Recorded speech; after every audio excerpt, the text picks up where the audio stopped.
Halo teman-teman, jadi di sini aku menyediakan video pembelajaran dari fisika, mekanika, dan termodinamika untuk persiapan UAS, dan di sini kita akan belajar bersama-sama mengenai termodinamika untuk lebih lanjutnya. Oke, untuk soal pertama nih, jadi ceritanya dikasih sebuah sistem kontrol volume.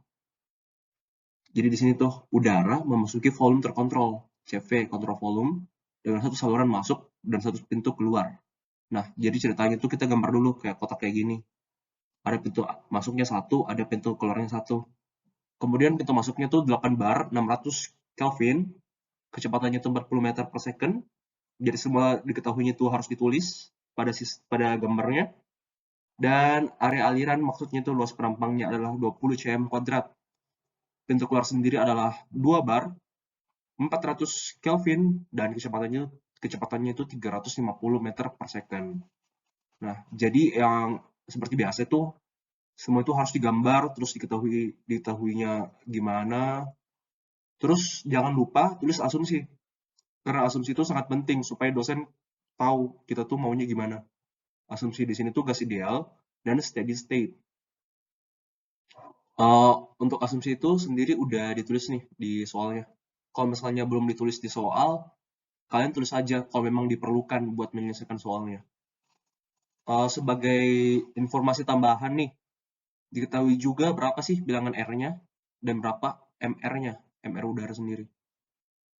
Untuk rumus yang digunakan adalah rumus basic dulu, rumus gas ideal, PV, NRT.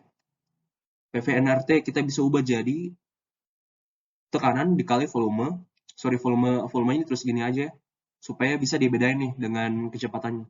Soalnya kan kecepatan V juga simbolnya. Untuk N itu mol, berarti massa per MR dikali RT. Nah, ini tuh bisa diubah jadi volume per massa RT per PMR.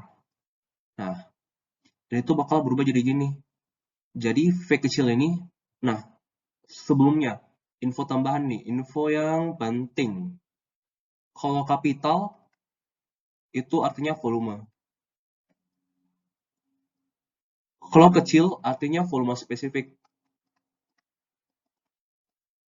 Kalau besar dan ada titik di atasnya, itu artinya volume rate atau kecepatan masuk volume. Nah, hal ini berlakunya sama dengan semuanya, semua sistem. Jadi misal, ini massa. Kok massa? Sorry. Ini energi. Terus ini energi spesifik, ini rate energi. Gitu. Jadi yang normal, yang hurufnya huruf kecil, dan yang ada titik di atasnya. Oke. Jadi kembali ke sini.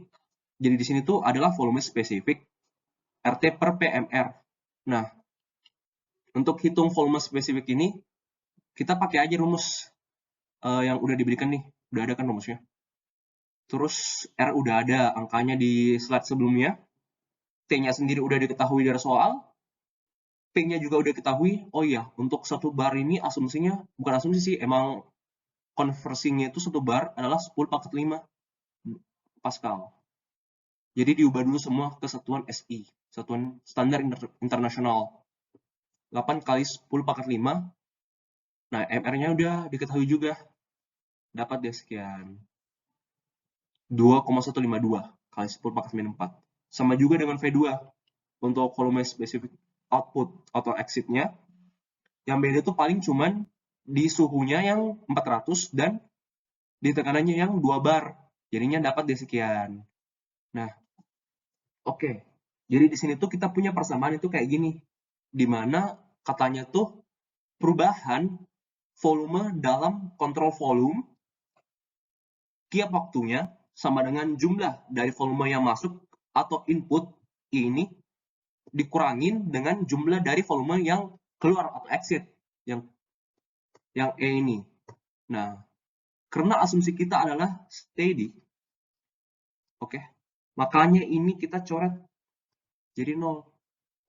Karena logiknya tuh kalau steady ya udah, dia tetap bakal gitu terus keadaannya, gak bakal berubah masalahnya dalam kontrol volumenya.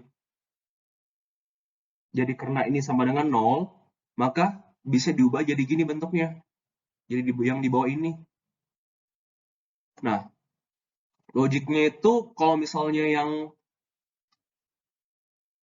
sama berarti yang masuk itu sebanyak M dot, yang keluar juga pasti sebanyak M dot, ya kan? Karena yang masuk sama dengan yang keluar sama dengan M dot, bisa deh ditulis kayak gini, di mana M dot sama dengan M dot dari yang masuk, yang input, dan rumusnya itu adalah sebagai berikut. Mungkin kan tadi udah sempat mention nih, kalau dot itu artinya dia terhadap waktu, ya kan? Rate-nya, mass rate atau kecepatan massa. Nah, ini tuh kenapa bisa bentuknya kayak gini? Wait. Kenapa bisa bentuknya kayak gini? Kalau misalnya kita lihat lagi nih, luas penampang dikali kecepatan per volume spesifik. Nah,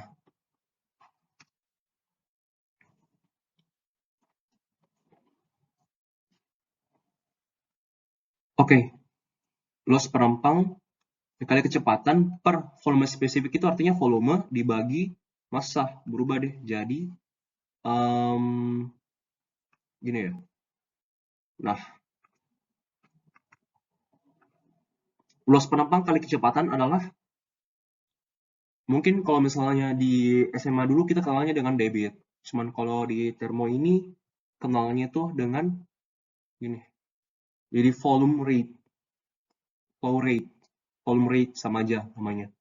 Nah, ini tuh bakal membuat jadinya M per T. Sama deh ini dengan yang ini. Karena ini sama, ya udah kita pakai rumus ini aja. Untuk luas penampangnya udah diketahui nih, ya kan? Yang awalnya cm pangkat 2, kita harus convert jadi meter pangkat 2. Kemudian untuk V-nya udah diketahui nih 40 meter per second. V1 udah didapat, yang dari sini. Dapat deh sekian. Next tuh ditanyain berapa sih luas penampak exit-nya.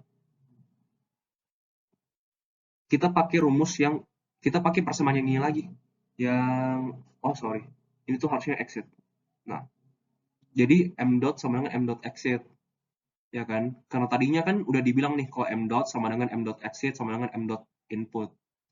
Nah, jadinya masukin deh yang ini kan jadinya berubah jadi A E sama dengan M dot VE per kecepatan. Nah, ini tuh ya cukup operasi matematika kayak biasa aja lah. Masukin deh semua angka yang udah diketahui, dapat sekian. Udah, kelar. Jadi hasil akhir kita tuh yang ini untuk B, dan yang ini. Oke, sekian video pembelajaran dari Apro IMS FTUI 2022. Mohon maaf bila ada kesalahan dan semangat belajarnya ya. Good luck!